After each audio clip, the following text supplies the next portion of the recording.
Hi everyone, it's Ulrich and Tarek here.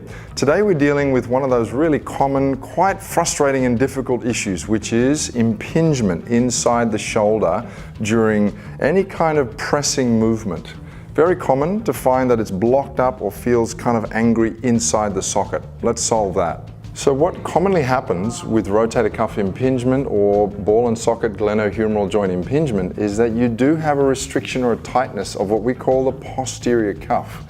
That would include muscles like posterior deltoid, infraspinatus, and teres minor. So all those three muscles lie in this posterior shoulder area. Can't quite see it from where you are, but it's sort of very much those tender points right on the back of your shoulder. So I get Tarek to kind of punch into the ground as like a pivot point. While I've got this trigger point working here, he's going to raise his elbow up gently like that at the same time. So that's kind of twisting gently that ball into internal rotation while I'm trying to sort of restrict that movement. Should feel like we're fighting each other a little bit, and it of course can be very tender. So go easy, just watch that face of your client, make sure they're not just about to burst into tears. Especially teres minor can be truly wicked. Many people who are fit and get impingement problems, right? Posterior deltoid a little bit higher. Make sure the client doesn't sort of fall too far forward. Keep back here for me, Tarek. Yep.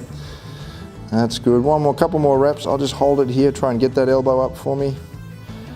That's right. Up, up, up, up, up towards your ear. Good, good, good. And release. So you've done maybe 30 seconds to a minute of that deep release work here. Second to that, I'm going to show you how to use the suspended trainer to get some real stretching of this area, and that's a great sort of order. Do your trigger pointy myofascial work first, then do some passive stretching. So that's what we're going to do now. So we've got his hand going through the strap part of that suspended trainer. He then tucks it into his small of his back, grabs together here to keep it in that position. I'll just check that strap's down on your forearm for comfort, mate. As long as that's comfortable there, not too diggy. All right, good. What he does now is quite important. He's got to lean with his body weight a little bit away.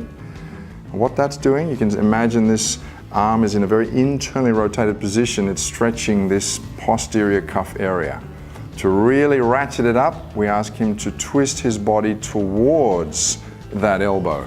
All right, mate, so now lean backwards towards me and stretch in towards it, and he should be feeling it pretty firmly. Okay, hold it once you get it, hold it there now.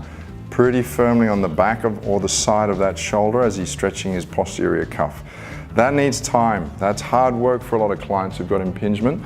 Be patient, make sure they're doing it even at home somehow. All right, it's all over to you now.